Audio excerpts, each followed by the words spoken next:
Glória a Jesus. Vocês estão prontos? Amém? Que nada nos atrapalhe, que nada tire a nossa atenção, que nada fuja da nossa compreensão, tá? Tiver com vontade de ir no banheiro, dá uma segurada, não vai agora, amém? Deixa para ir no final do culto, a não ser que seja algo de extrema necessidade, aí você vai. Mas se não, segura um pouquinho. Irmãos, a gente fica 2 horas no cinema, né? E o filme... Então dá uma segurada aí. E no final do culto você vai, tá? Salmo 23. Um texto que eu quero ler aqui com vocês para a gente poder ministrar a palavra nessa noite. Vamos lá. Versículo 1 diz assim: O Senhor é meu pastor, nada me faltará. Deitar-me faz em verdes pastos, guia-me mansamente a águas tranquilas, refrigera minha alma, guia-me pelas veredas da justiça, por amor do seu nome, sombra da morte, não temerei mal algum, porque tu estás comigo, a tua vara e o teu cajado me consolam. Preparas uma mesa perante mim na presença dos meus inimigos, unges minha cabeça com óleo, o meu cálice transborda. Certamente que bondade e misericórdia me seguirão todos os dias da minha vida, e habitarei na casa do Senhor para sempre. Amém? Fecha teus olhos. Senhor Jesus, eu te dou graças. Obrigado. Seguindo uma inspiração do Senhor, eu te dou graças pela unção que capacita.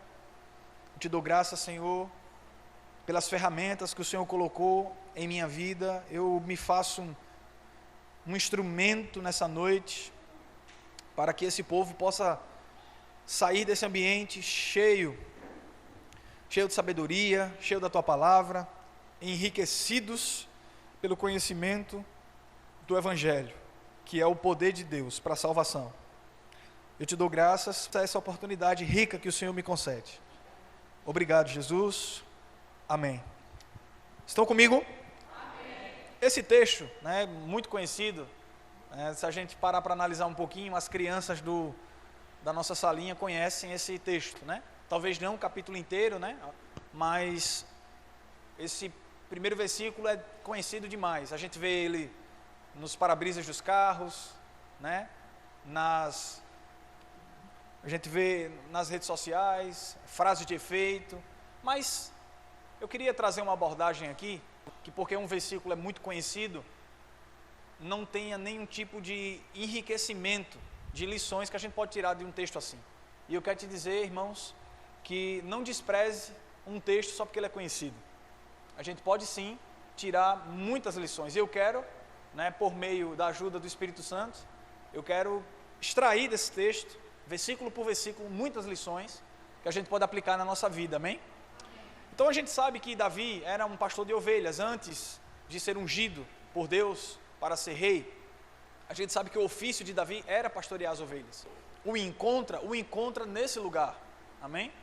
Conduzindo, e a gente sabe como funciona. Eu quero aqui trazer um pano de fundo para explicar um pouquinho sobre algumas características que a ovelha tem. Porque é interessante que o primeiro texto é: o Senhor é meu pastor, nada me faltará.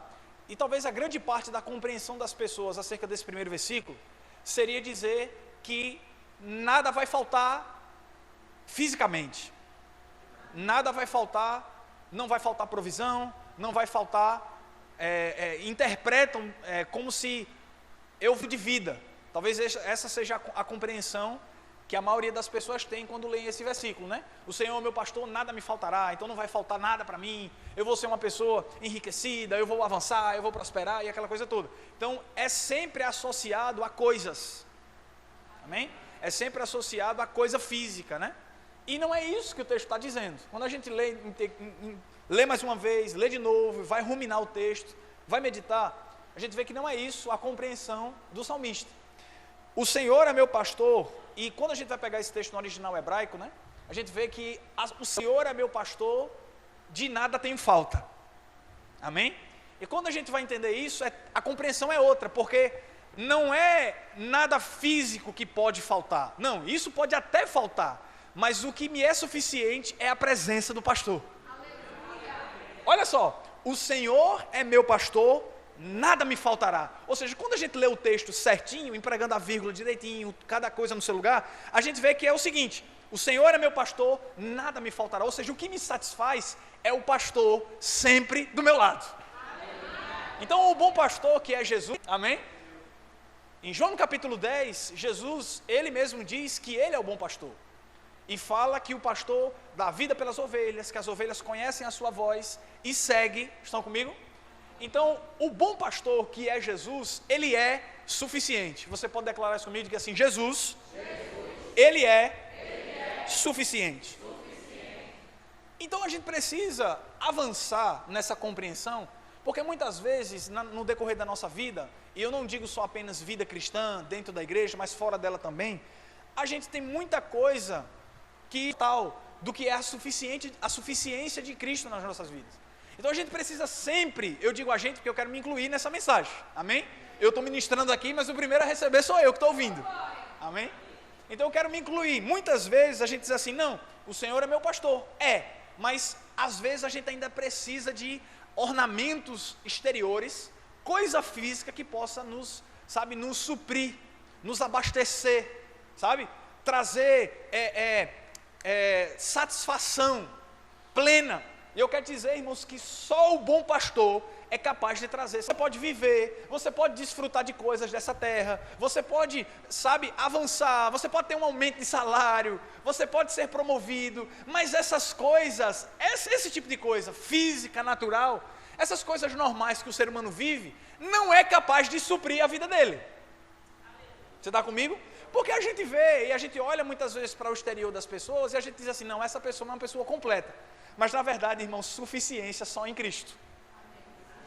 Suficiência só em Jesus. Ele, eu não preciso de mais nada, Ele é suficiente para mim. Amém? Então eu posso até passar privações, eu posso até passar dificuldade, eu posso até passar momentos de angústia, como a própria Bíblia diz. Jesus dizendo: tem de bom ânimo, eu venci o mundo, mas você vai passar por momentos difíceis. O pastor falando para os seus discípulos, e isso não é apenas para eles, chega até nós também como ensinamento, dizendo que nessa vida você vai passar por problema, mas entenda que eu sou suficiente para você.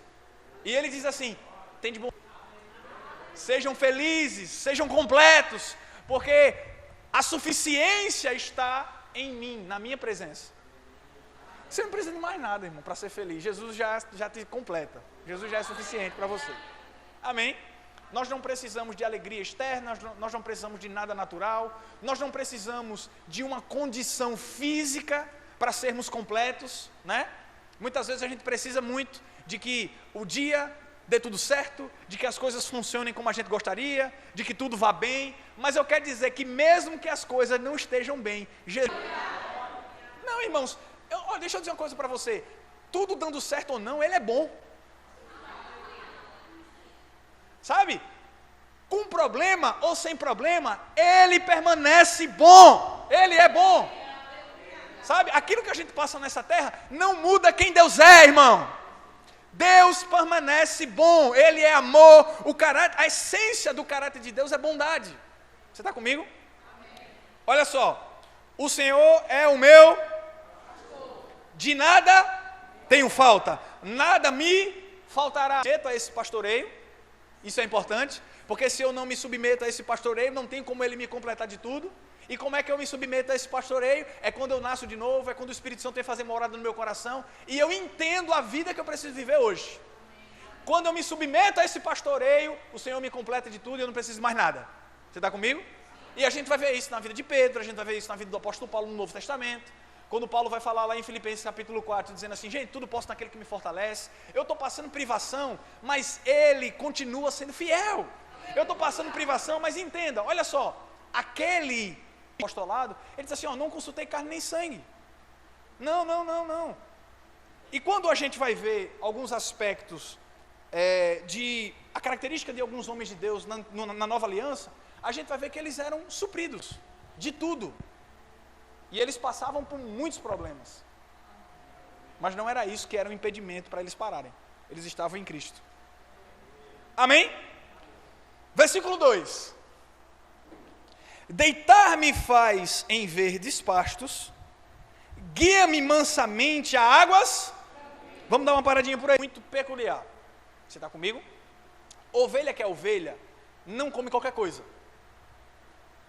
Então, diferente do gado, que aquele que vai conduzir o gado precisa estar atrás, né? Gritando para que o gado ande, para que eles possam se mover, para que eles possam avançar. Você já viu?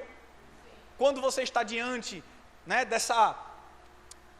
desses gados e as pessoas que vão conduzir, normalmente eles estão atrás, gritando, sinalizando, e eles estão avançando. Amém? Eles aí na frente. E a ovelha, ela é guiada pela voz do pastor. Diga, pela voz. Você está comigo? Então, o pastor não está atrás, tentando de alguma forma, sabe, peraí, não, ele está na frente, dando a direção. No pastor, ela encontra a direção. No pastor, ela encontra o suprimento para o seu alimento, o suprimento para a sua vida. O alimento bom, ela sabe que vai, porque é o pastor que conduz a pastos verdejantes. Você está comigo? E deixa eu dizer uma coisa para você. Quando nós nos submetemos ao pastoreio de Jesus, nós ficamos seletivos naquilo que entra no nosso coração. Porque como agora Ele me satisfaz, Ele me é suficiente, Ele me completa de tudo, isso não abre espaços para outros tipos de alimento. Quando a Bíblia fala, Davi inspirado, ele deitar-me faz em pastos verdejantes, olha só, pasto fala de alimento, você está comigo? Guia-me mansamente a águas tranquilas. Preste atenção numa coisa, quando nós nos submetemos a esse pastoreio, e nós somos guiados pela voz do pastor até esse ambiente, fala de satisfação. Guia-me mansamente a águas tranquilas, fala de paz, de suficiência. Você está comigo? De um ambiente onde mesmo que as coisas não estejam, estão no controle de Deus. Você está comigo? E ele diz, olha só, deitar-me faz em verdes pastos. Se o pasto está verdinho, significa que ele está novo. Você está comigo?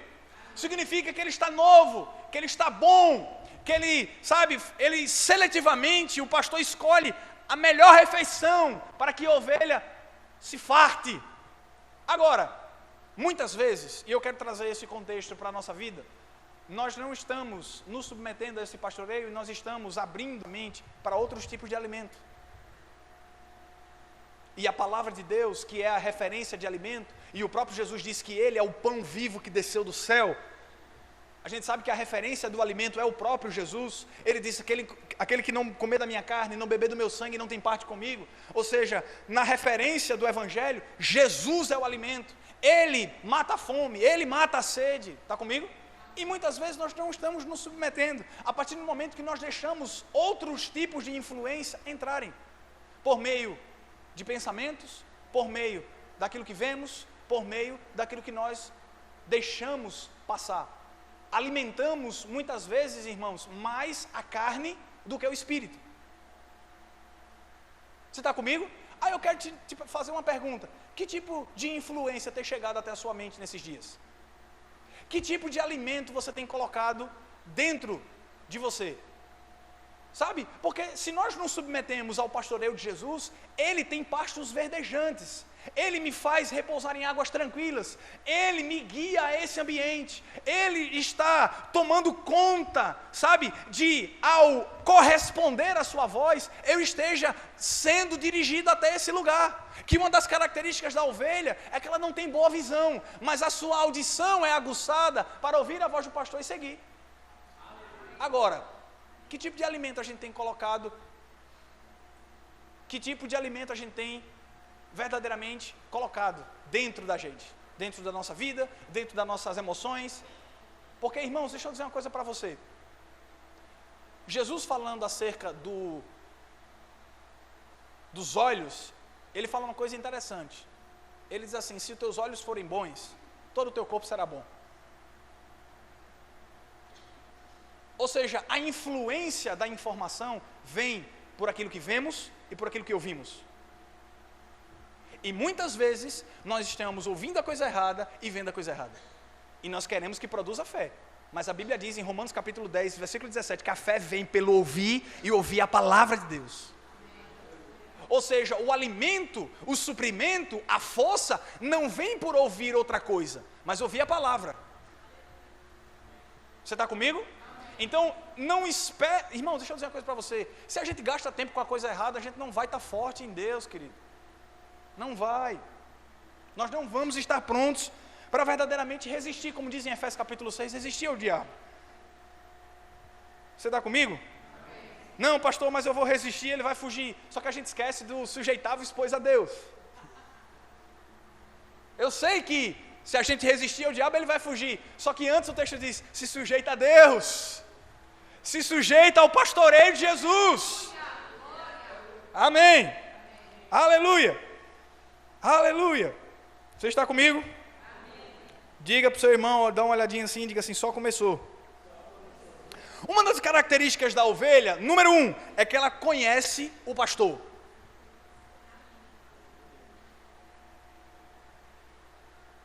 Por quê? Pela voz. Eu não estou falando do pastor aqui na terra, não. Eu estou falando do pastor Jesus. Elas conhecem o pastor. Jesus é seu pastor, então você consegue identificar a voz dele.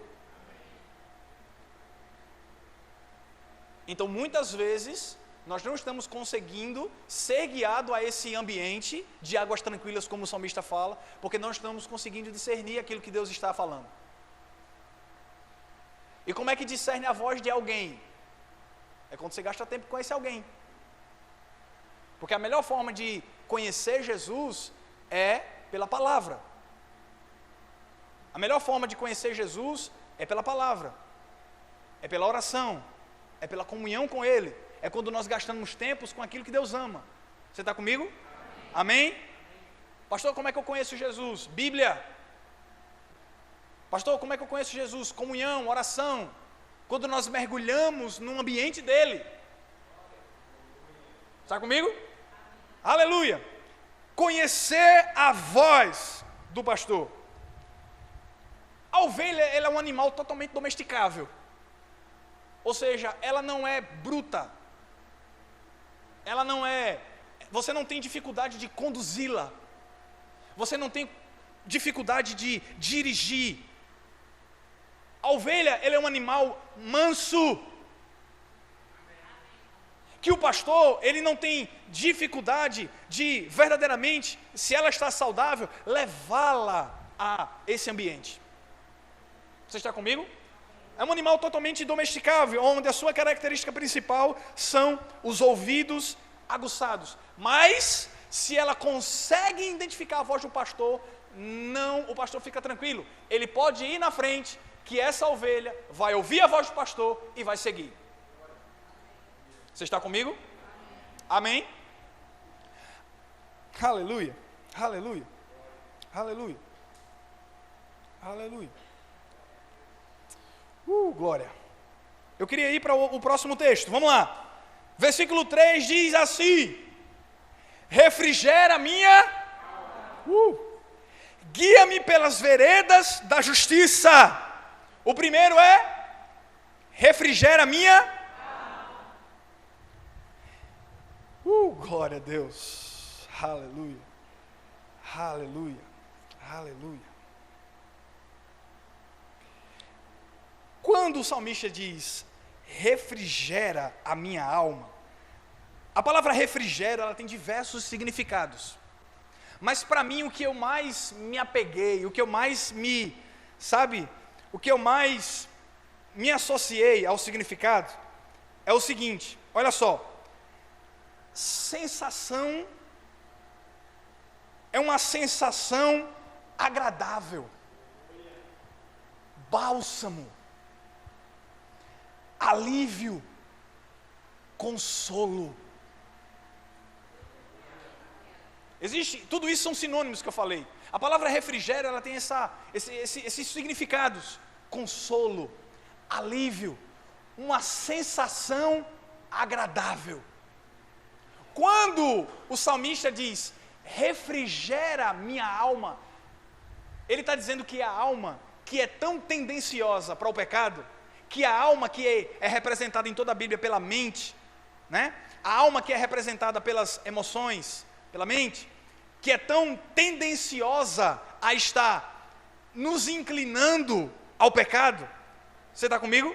Olha só, ele diz, refrigera a minha alma. A alma que anda tão perturbada, a alma que é muitas vezes não, todas as vezes, algo que precisa ser colocado no seu lugar, e no Novo Testamento faz diversas menções à alma como a mente para ser renovada. É por isso que em Romanos capítulo 12 diz, vamos transformar, né? Rogo-vos, pois, irmãos, que apresenteis os vossos corpos como sacrifício vivo, santo e agradável a Deus. Esse é o culto racional de vocês. E não vos amoldeis ao padrão desse século, mas transformai-vos pela renovação da mente. Então a alma, a mente, as emoções, o intelecto, precisa de renovação. Você está comigo? Agora olha só, refrigera a minha alma. Traz alívio à minha alma. Ou seja, quando nós nos submetemos ao pastoreio de Jesus, ao pastoreio desse bom pastor, existe alívio para a sua alma. Existe conforto para a sua alma. Você está comigo? Irmãos, eu não estou... Olha só, preste atenção. Hoje está se ministrando um evangelho, está se pregando um evangelho de bem-estar. Aonde Jesus promete, né, que você vai ter todos os seus problemas resolvidos, aonde você vai melhorar de vida, aonde você, né, se dispõe a estar debaixo desse pastoreio e agora tudo mudou. Não, agora as coisas tudo vai ser solucionado. Não, deixa eu dizer uma coisa para você, não é isso que o evangelho de Jesus oferece. O evangelho nunca prometeu melhora de vida. Não. Por mais que o Senhor tenha poder para fazer, para curar, para transformar, sabe? Para tirar jovem de drogas, para, transformar casamento, para trazer marido que foi embora, para fazer... Não, Deus tem poder para fazer tudo isso. Mas a promessa do evangelho é que você venha para ser mudado e transformado. Jesus nunca disse que iria, promover a melhora e o enriquecimento da sua vida. Ele disse assim, eu vou estar com você e você não vai ser mais o mesmo. É porque se prega um evangelho muitas vezes, mil maravilhas, aonde a gente entra pobre e sai rico, né? Aonde a gente, não está entendendo a essência do sentimento do que Jesus veio fazer, irmãos. Quando a palavra, e eu vou chegar lá, né? Porque a Bíblia diz o seguinte, olha só, o texto diz, guia-me pelas veredas da justiça, por amor do seu nome. O refrigera a minha alma, o alívio para a alma que o salmista está falando aqui, não é estar tudo resolvido no exterior, não.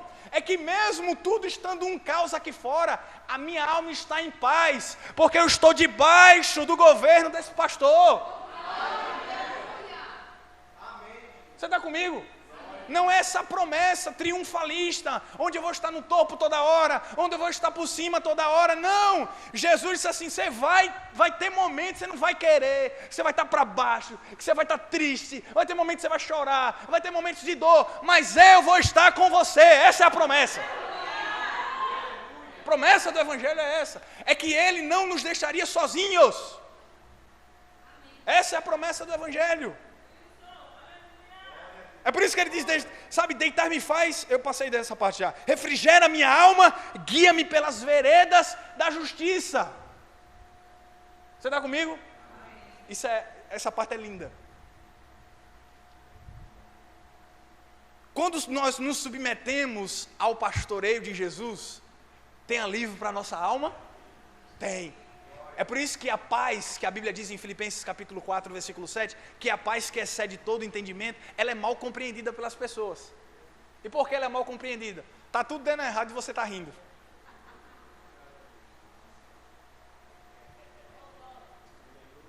Tudo não está funcionando e você está bem. As coisas não estão como você gostaria e você dando glória. E isso é evangelho. Isso é evangelho. Eu estava conversando com um rapaz esses dias e ele disse: e aí, pastor, tudo sob controle? Eu disse: está nada. Eu disse: porque se tiver pelo meu controle está tudo mal. Tudo está no controle de Jesus. Porque eu estou submisso a esse pastor, sabe? Esse pastor que refrigera a minha alma. Aí é interessante, ele diz: refrigera a minha alma, guia-me pelas veredas da justiça. E no meu entendimento, quando eu fui pegar a fundo o que é guia-me pelas veredas da justiça, é que olha que interessante, existe alívio para a sua alma? Existe alívio para a sua alma? A condução do pastor sempre vai te conduzir para a verdade. Você está comigo? Então não existe uma promessa falsa para você. Você está comigo? O pastor não tem duas vozes, ele tem uma só. Você está comigo? E é fácil de identificar. Para você ele tem uma só. Para as ovelhas. Porque a gente sabe que quando se trata de ovelha, o pastor trata as ovelhas como ovelha. Mas a gente sabe que quando o lobo se aproxima, o pastor ele começa a rugir. Amém? Para afugentar as ovelhas. Afugentar os lobos que vêm para tragar as ovelhas. Está comigo? Mas quando o assunto é estar apacentando as ovelhas, o pastor ele precisa estar no meio delas. E deixa eu dizer uma coisa para você: não tem uma promessa falsa do evangelho para você. Porque ele me guia pelas veredas da justiça. Porque quando eu estou envolvido nele, quando nós estamos nele, e isso é tão cheio de graça de verdade, porque nós estávamos indo em direção ao fracasso eterno, à condenação eterna, e a Bíblia diz que o bom pastor nos resgatou. E o resgate não foi, o resgate ele não foi incompleto, ele foi completo. A obra de Jesus, ela foi perfeita na cruz do Calvário. Perfeita. Você está comigo? Por amor do seu nome.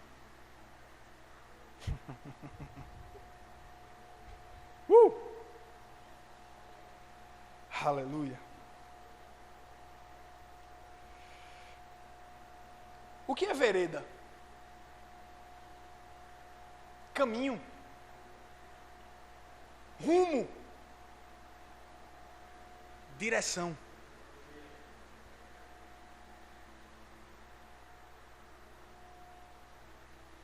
Pastor, o que é vereda? Quando o pastor está sinalizando o caminho, ele está dando uma direção. Você está comigo?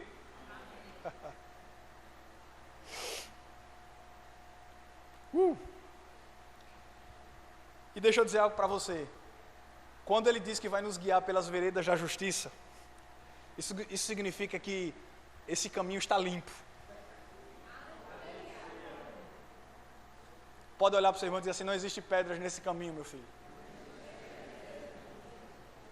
Ah, pastor, mas o senhor tinha acabado de dizer que iriam ter dificuldades. Irmãos, deixa eu dizer uma coisa para você.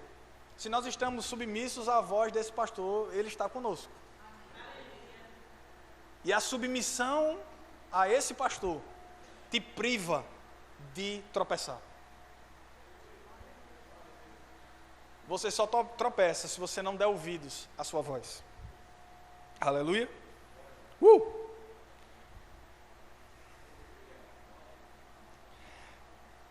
Versículo 4. Ainda que eu ande pelo vale da sombra da morte.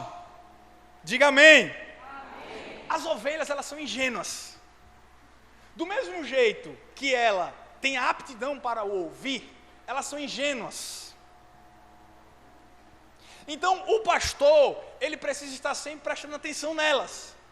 Porque quando ele para em um pasto, as ovelhas estão ali se fartando. O pastor, ele precisa sempre de atenção dobrada. Porque quando ele não está guiando e as ovelhas param, a ingenuidade muitas vezes dela faz com que ela se afaste, muitas vezes. Você está comigo? Amém. E é interessante que a vida dos pastores de ovelha, e esse ofício ele é muito comum, principalmente nessa época, a gente sabe. É interessante a forma com que era feito. Porque o cajado do pastor, ele tinha uma interrogação, ele era em formato de como se fosse de uma interrogaçãozinha. Ele tinha uma ponta que era inclinada. Estão comigo? Então, o cajado, ele tinha um propósito específico de ser assim. Tinha que ser assim. Então, quando ele ia tanger, guiar, conduzir as ovelhas, muitas vezes, pela falta de discernimento da visão, elas precisariam ser tangidas para a direção correta. Você está comigo?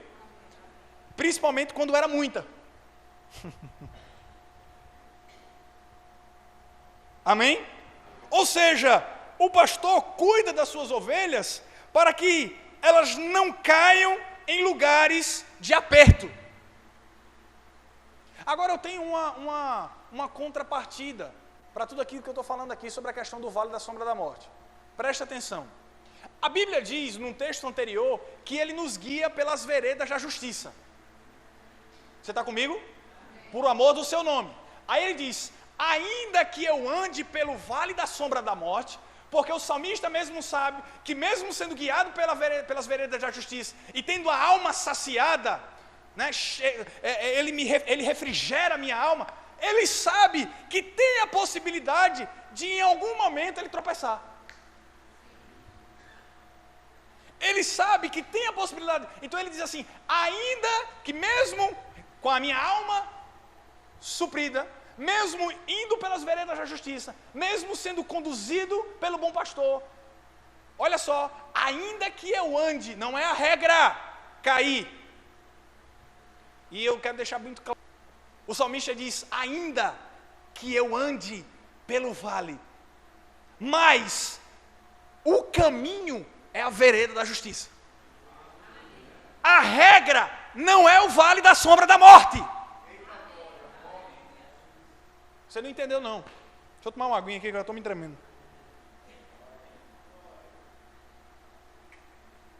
Ele diz, ainda que eu ande, se houver possibilidade, se acontecer, a preposição se indica dúvida. Você está comigo? Então ele diz, ainda que eu ande, se acontecer, se for. É claro que a preposição se não aparece no texto, mas a gente pode colocar porque ele diz assim, ainda que acontecesse. Então, a referência é ainda que eu ande, e se acontecer, se por acaso eu cair, está comigo? Mas não é a regra.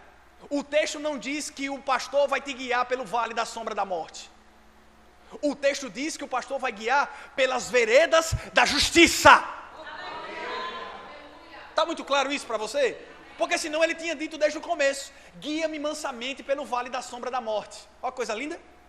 Não. Ele diz, guia-me pelas veredas da justiça, ainda que eu ande pelo vale da sombra da morte. Ou seja, não é a regra o vale, a regra é a vereda da justiça. Amém. Aleluia. Deu para entender, né? Aleluia. Vamos lá. Ainda que eu ande pelo vale da sombra da morte, porque a ovelha tem essas coisas. Mesmo não sendo a regra, mas tem a possibilidade. Então por isso que o pastor precisa estar atento. E deixa eu dizer uma coisa para você. O bom pastor, ele deixa as 99 e ele vai atrás da que se perdeu. Aleluia. Ainda que eu ande pelo vale da sombra da morte, não temeria mal algum, porque tu estás comigo, a tua vara, eita.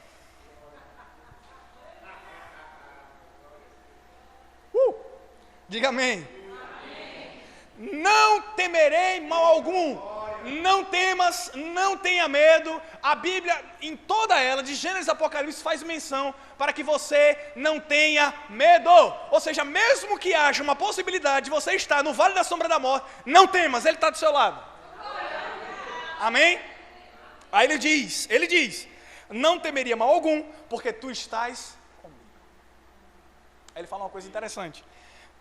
A vara e o cajado, que muita gente acha que é um instrumento para punir, a vara e o cajado, que muita gente acha que é um instrumento para matar, a vara, que muita gente acha que é um instrumento para poder ferir, a vara, que muita gente acha, e o cajado, que é um instrumento para poder, de alguma forma, entristecer a ovelha, serve para consolo. Então muita gente não entende para que serve a vara e o cajado. Não é para punir, não é para te ferir. Então a correção, preste atenção, a correção não é para te perder, para te machucar, para te ferir. A correção é para te trazer de volta às veredas da justiça. Então tem muita gente que acha, eita, agora pronto, o pastor vai puxar, o bom pastor vai puxar a minha orelha e vai terminar de me matar. Não, eu já estou no chão e mais uma palavra de correção. Irmãos, se Deus está acreditando em mim, existe sim uma palavra de exortação para a minha vida.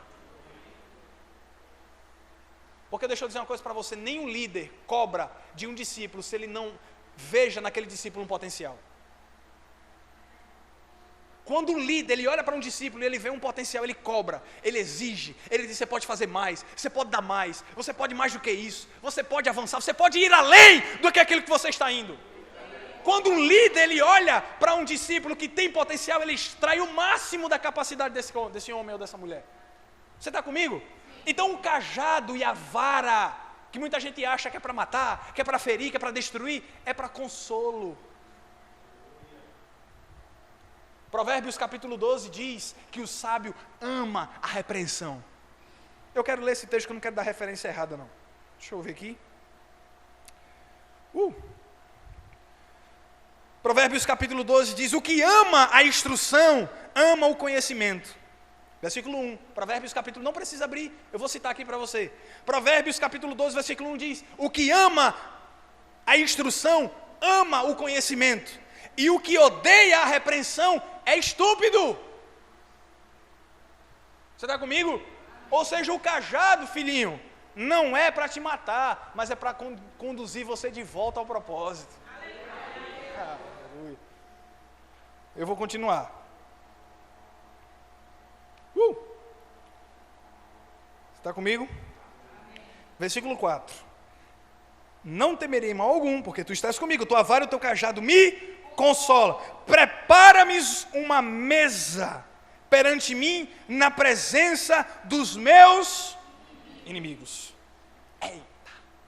E agora que o povo, estufa o peito e diz assim, ele vai preparar uma mesa na presença dos meus adversários. Quem me feriu, quem me viu passar na prova, olhe, quando me vê na bênção, vai se arrepender. Ele vai preparar uma mesa na presença dos meus adversários. Os meus inimigos vão ver o meu triunfo. Vou tomar uma aguinha aqui.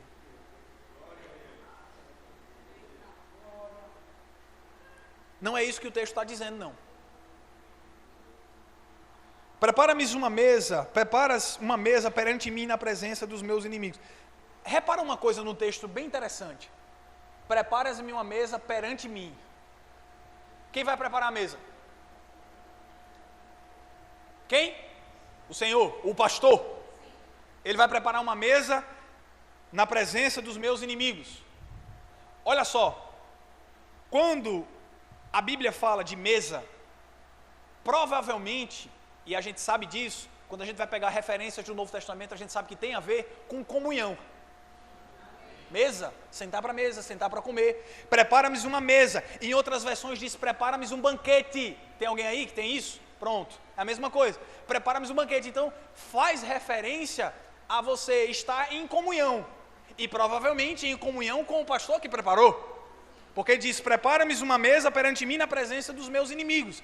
Então, se ele vai preparar, então ele vai estar comigo nessa mesa. Agora presta atenção, prepara-me numa mesa perante mim, na presença dos meus inimigos. Olha só, presta atenção. Embora, pelo menos esse é o sentido do texto original e daquilo que eu quero apresentar por meio do entendimento real e bíblico da passagem. Está fazendo menção não a que os seus inimigos vão ver, triunfar, presenciar de fato você comendo, tendo comunhão com o pastor.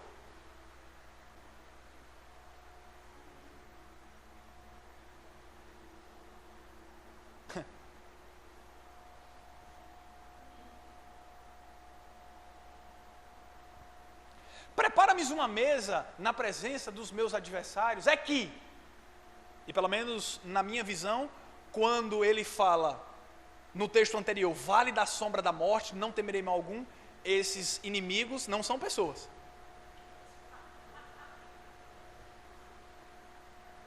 Porque senão a própria Bíblia estaria em contradição com a Bíblia, que em Efésios capítulo 6 diz que a nossa luta não é contra carne nem sangue. Então os nossos inimigos não são pessoas. Então a Bíblia não contradiz a Bíblia. Está comigo? Então, prepara-me uma mesa na presença dos meus adversários, é que ainda que o diabo se levante, as circunstâncias se levantem, ainda que o inferno prepare alguma coisa para impedir você, sabe? Impedir você de estar com Jesus, impedir o teu avanço, impedir o teu crescimento, ainda que o inferno não esteja satisfeito com aquilo que você está vivendo, ele é poderoso para preparar uma mesa, e a mesa simboliza a comunhão. Então, embora haja confrontos, haja lutas extraordinárias, batalhas incríveis, você é mais do que vencedor em Cristo Jesus. Olha só como a má compreensão, muitas vezes, faz com que a gente crie algo que o texto não diz. Porque parece que Deus vai fazer uma mesa e Ele vai reunir todos os seus inimigos e colocar ao redor assim. E você vai comer olhando para eles, está vendo? Olha aí a minha vitória. E não é isso. É que mesmo tendo um inimigo real, que nós sabemos quem é, mesmo assim, nós não nos isentamos de ter comunhão com Deus. Você está comigo? Eu sei que muita gente tem as suas interpretações particulares, mas é isso que o Senhor tem trazido ao meu coração e é isso que eu estou passando para vocês. Unges a minha cabeça com óleo. O óleo, ele faz referência à unção.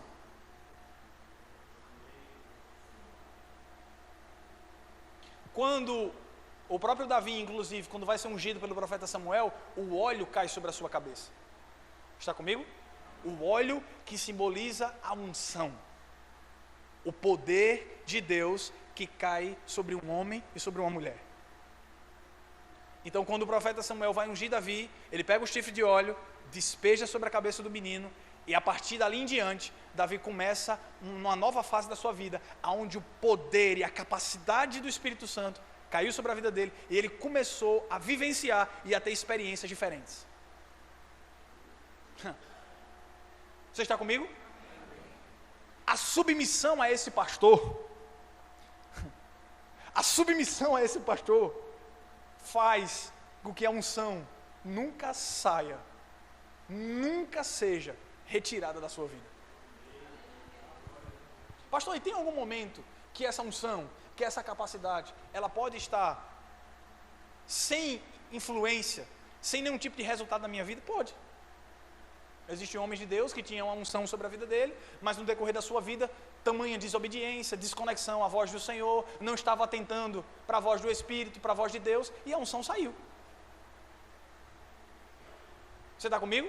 Ou seja, Deus derrama da sua unção, e muitas vezes a gente acha que nós não precisamos corresponder, mas a habilidade vem, a capacidade vem, e Deus espera que eu corresponda àquilo que foi colocado nas minhas mãos. Você está comigo? E não é diferente só porque estamos na nova aliança, porque tem muitos homens de Deus, e existem exemplos fortes no Novo Testamento, de pessoas que foram ungidas por Deus, e de pessoas que negaram, que não quiseram, que rejeitaram a unção, que preferiram dar ouvidos a outra coisa, e deixaram Jesus e a obra de lado. Estavam inertes ao propósito. Está comigo? Aleluia. Prepara-nos uma mesa na presença dos meus inimigos, unges a minha cabeça com óleo, o meu cálice transborda. A submissão é esse pastor. Deixa eu dizer uma coisa para você. Faça com que você ande, sabe, com as habilidades e com as ferramentas que Deus colocou, que é a unção que capacita o homem. O que é o cálice transbordar? Eu vou encerrar daqui a pouco, tá? O que é o cálice transbordar? O cálice transborda. Quando o cálice transborda, dá a ideia de satisfação. Todas as vezes que, por exemplo, numa festa judaica, ou, por exemplo, em uma comemoração que eles se reúnem, né, e estão ali felizes, seja em um casamento, quando um vinho que está no cálice transborda, isso dá a ideia de que aquele homem está muito feliz. Você não está entendendo, não. Quando o que está no cálice transborda, é sinal de que aquele homem está alegre, satisfeito, pleno. E para mim a ideia de transbordar é algo poderoso. Porque fazendo referência com a nova aliança, isso dá a ideia de que, peraí, olha só, Deus, o bom pastor, Jesus Cristo, olha só, não deseja que eu apenas esteja cheio. Porque o ato de transbordar faz menção a isso ser despejado. Que cai? Amém? E trazendo isso para isso é claro, todo esse salmo faz menção a meio que trazendo lições espirituais por meio de exemplos naturais, principalmente falando da vida da ovelha, aquela coisa toda. E quando fala do cálice, alguém que o seu cálice transborda, é um sinal de alegria e de satisfação. E olha só que coisa linda, quando nós transbordamos em Deus. Isso toca outras pessoas. O que é transbordar de prosperidade? É quando eu não sou próspero sozinho. É que a minha prosperidade toca outros irmãos. O que é alegria transbordante? É quando eu não sou alegre eu apenas. Minha alegria está transbordando ao ponto de tocar outros irmãos. Você está comigo? E com Deus funciona assim. Irmãos, quando Deus te dá algo,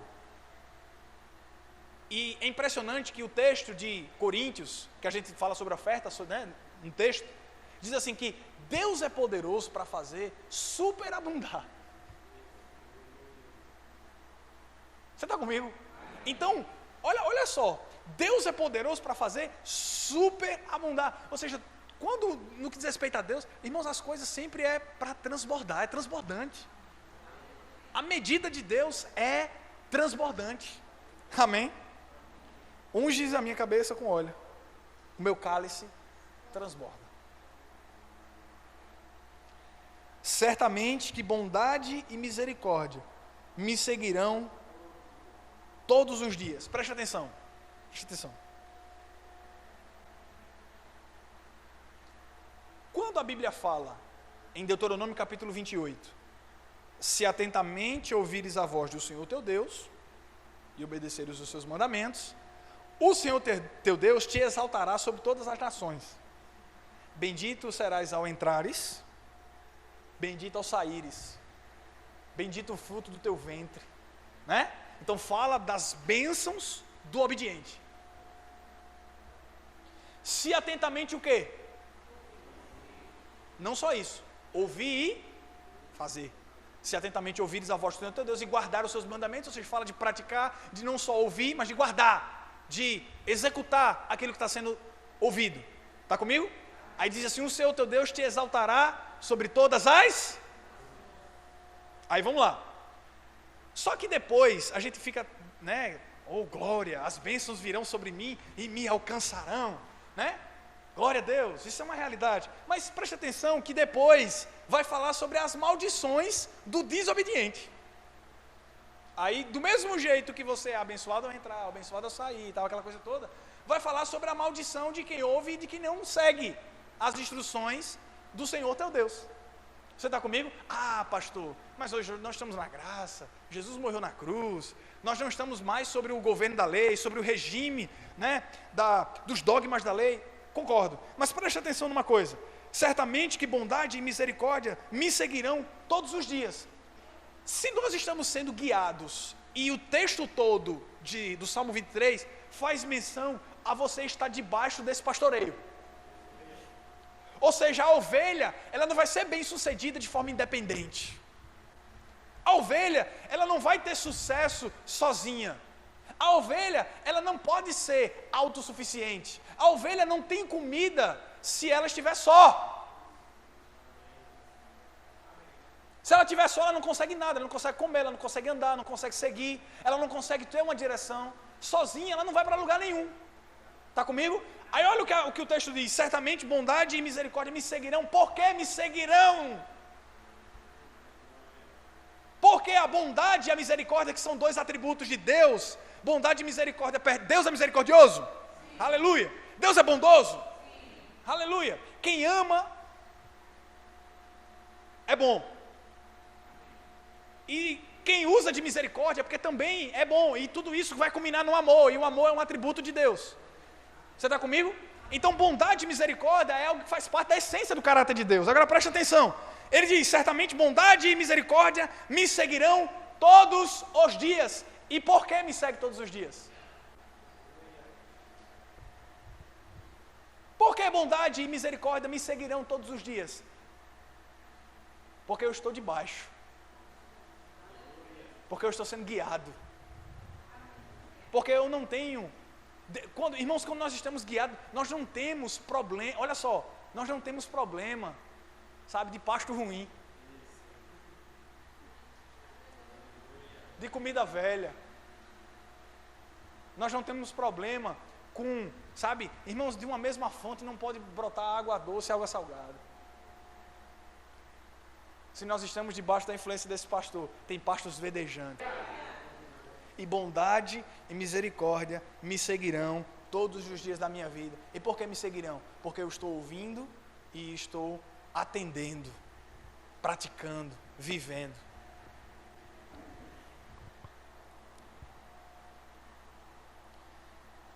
Isso indica que, olha só, certamente bondade e misericórdia me seguirão. Isso indica que não é eu que corro atrás das coisas.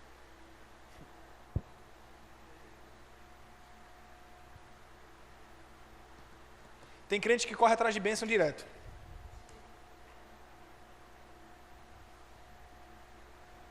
Tem crente que está toda hora, né? Minha bênção, minha vitória, né? Irmão, deixa eu dizer uma coisa para você. A ideia de seguir é que não tem esforço da tua parte. Se você está sendo submisso a Deus, fica tranquilo, vai chegar até você.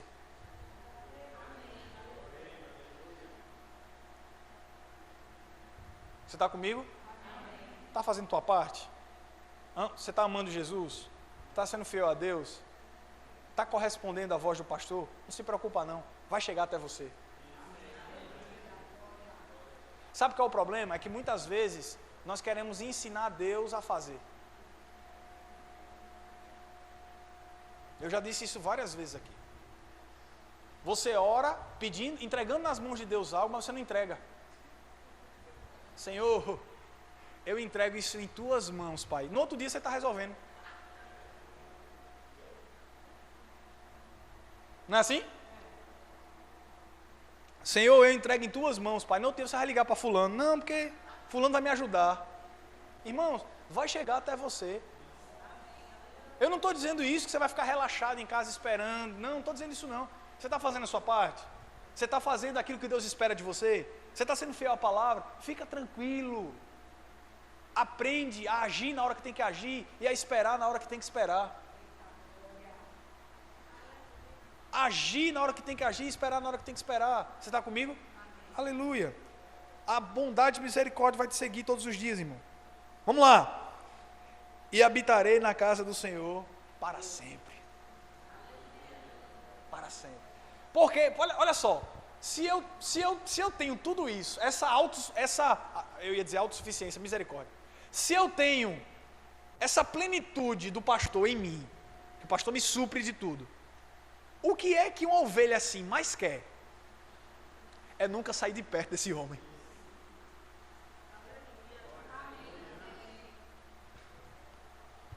Porque se a Bíblia está dizendo tudo isso que eu disse que ela está dizendo aqui, eu disse não, que a Bíblia mesmo está explicando a Bíblia aqui, olha só, então eu não quero sair de perto desse pastor. Porque esse pastor me alimenta, esse pastor tem descanso, esse pastor tem refrigério para minha alma, esse pastor tem correção, esse pastor tem misericórdia, bondade, não preciso mais nada não, nada!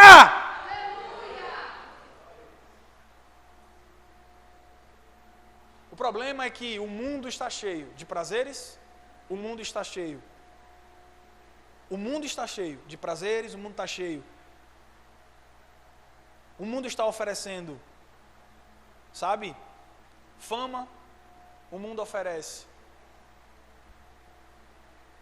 um alimento onde você se satisfaz, mas aquilo não te sustenta. É a mesma coisa de você se alimentar de fast food todo dia. Vai chegar uma hora que você vai começar a ter uma alteração das suas taxas. Porque aquilo não é capaz de te suprir de tudo que o seu corpo precisa. Amém? Daqui a pouco você descobre que você não está mais saudável. Por quê? Porque aquilo vai corroendo você por dentro. É por isso que o pecado, ele é algo que é...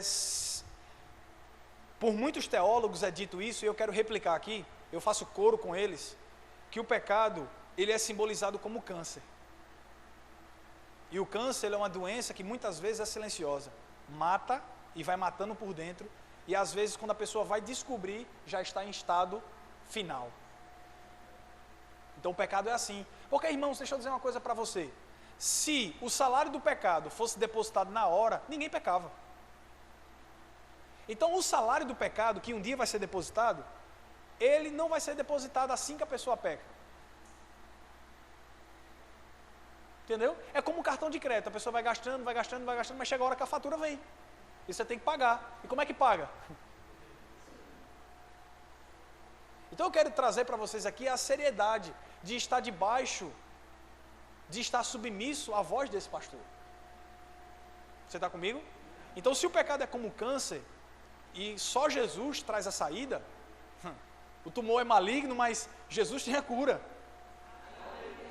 Você está comigo? Jesus tem a cura para o câncer do pecado. E a cura está no seu sangue. Agora eu preciso estar nele. O pecado escraviza. Sabe? O pecado tira as pessoas da sua sanidade. Irmãos, o que é que a gente está vendo no mundo? É isso. É desordem, é desgraça. Sabe? É aquilo que Jesus fala no seu sermão escatológico. E eu acredito, irmãos, que Jesus, olha só o que Jesus diz no final, e quando isso começar a acontecer, nem se preocupe, que ainda não é o fim. Porque a tribulação, que muita gente pensa que a gente já está no período, os amilenistas, né? Que acham que a gente já está no período tribulacional, eu discordo, porque a Bíblia diz que, o próprio Jesus falando que o momento da tribulação é um momento que nunca houve e jamais haverá. Então não é um tempo comum, porque perseguição sempre teve na história da igreja, a gente sabe disso. E talvez até pior do que nesse tempo. A gente já teve no passado mártires da igreja que já morreram. Você está comigo? É claro que hoje o negócio está tenso, mas preste atenção numa coisa, irmãos. Eu creio em um povo que se levanta para fazer a coisa certa, de verdade. E se você está debaixo, submisso ao pastoreio desse bom pastor, você vai ter sucesso nessa terra. Aleluia. Você está comigo? Agora, se você estiver apenas olhando o tempo passar, eu quero te dizer que não existe, muitas vezes, tá? Quando está em estado terminal. Eu quero fazer menção aqui, mas com todo respeito a quem já teve ou tem a doença, E eu sei que é muito difícil, mas fazendo uma menção a algo espiritual, eu estou falando aqui, preste atenção, muitas vezes não se reverte mais. E muitas vezes o pecado é assim. Chega a um ponto que se torna irreversível. Então, não é esse ponto que o Senhor Deus quer que você chegue. Ele quer que você desperte enquanto ainda há tempo. Você pode ficar de pé?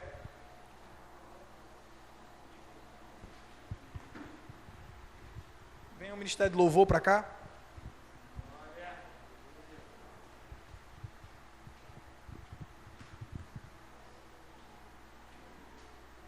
Aleluia.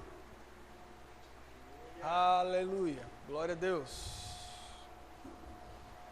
Amém?